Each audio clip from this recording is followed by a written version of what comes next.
Daylight, my MVVs, welcome. All the Ifa priests who lured you into marrying these women will pay for their act of indiscretions, one after the other. Forest Custodian allegedly threatens. Yes, so we are hearing another report that the custodian of the sacred forest of Odua has made it known to the Ifa priest that all of them who were a part of everything that happened in the relationship between Ooni of Ife and Queen Naomi will pay one after the other for their act of indiscretion. But uh, in fact, I don't even know what to say. And they said that this viewpoint of the custodian of Odua Forest and the things that he said in the palace scared the living daylight out of everybody because there were so many people who were pushing. Now, what happened is that in 2015, when Ooni of Ife was to be made the Ooni of Ife, shortly after the past Ooni of Ife passed on, the throne, that seat was supposed to go to the Gise house.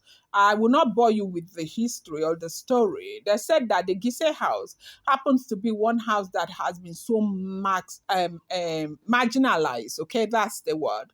And so that they even had one ruling in court the other time, and they said the next time it was supposed to go to the Gise house. But when it was time for this election to be made, they said so many houses also still came to fight. And at the end of the day, a lot of princes came out to fight for this position. As we heard, 47 princes came out to fight for the position. And at the end of the day, it was given to Ooni of Ife. Now, the most powerful houses, of course, ruling houses, they fought, they almost won it. But when the Ooni of Ife won it, we heard that there was also an agreement that he would take some women from this other ruling houses as wives. Okay, then but then they also said that he needed a blue blood from the Benin from Benin to help him in running his throne. That is where they said the peace will come, that he will have peace, he will run, that throne will be smooth, his reign will be smooth. And that was how Wurola was recommended to the Ooni of Ife. Now, Ooni of Ife, they said that there was no single love, that Kabiyesi never loved Wurola, and Wurola never ever loved the Ooni of Ife, because Wurola had also been in different relationship, big relationship. Being with the Ooni of Ife was not, Ooni of Ife was not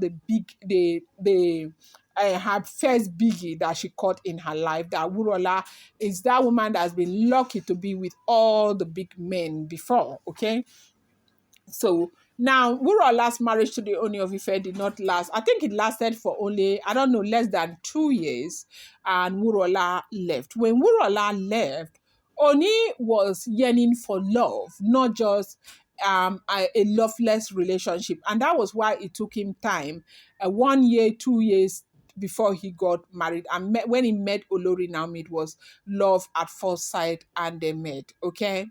Now, when he decided to go and marry the young virgin preacher, all of these ruling houses, they felt really bad. After they had an agreement that he was going to get married to them, to their daughters and all of that, and he did not do that he went back on that agreement. And so they didn't like it at all, at all, at all. So the moment they saw a very little opportunity, they went into that opportunity and they started giving, Ooni of Ife had already opened the door for them to come in when Naomi was in the palace, because when Naomi was in the palace, we heard that was when he had this relationship. He was going out with Oletik. He was going out. He was still maintaining his relationship with Blow Blow. Ebony was right there with them in the palace, and he had, at the time, he even had Laide Badmos. He also had Abike Jagaban, and all of these women were there.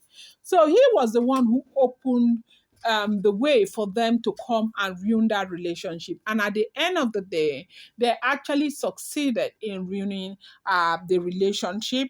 And, they created that opening. And because they ruined the relationship, Olori Naomi left, which was what they wanted.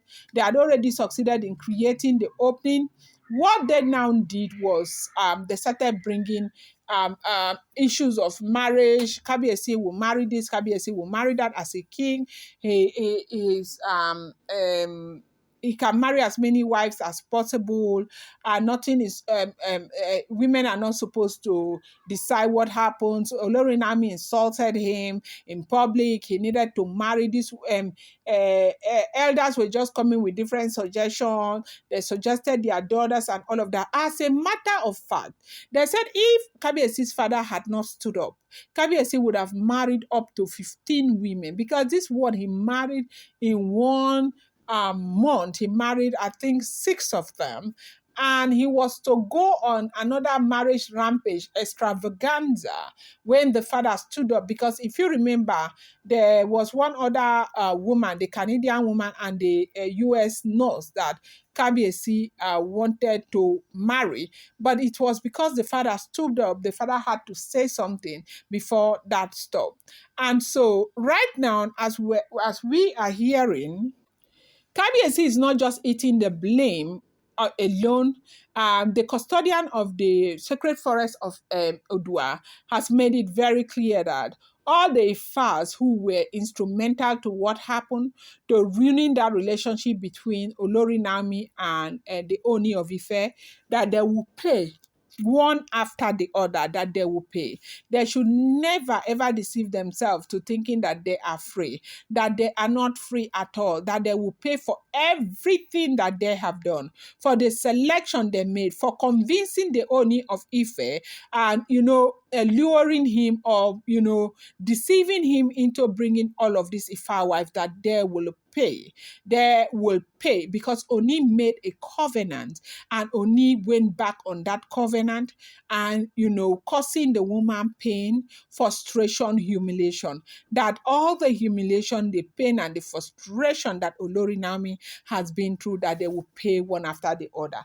And they said that this did not go well, as, it is because of what the custodian of Odua Sacred Forest has said that is scaring the living daylight out of them, that is making them now join forces together to go and try to see how they can bring Olori Naomi back. And they said that was the reason why they went to go and meet Benro. It wasn't even Oni of Ife that sent them. Those people who are involved in causing all of this havoc that the Oni of Ife and Naomi are going through now were the same people who sent representatives to go to Akure to meet with Olori Naomi's mother.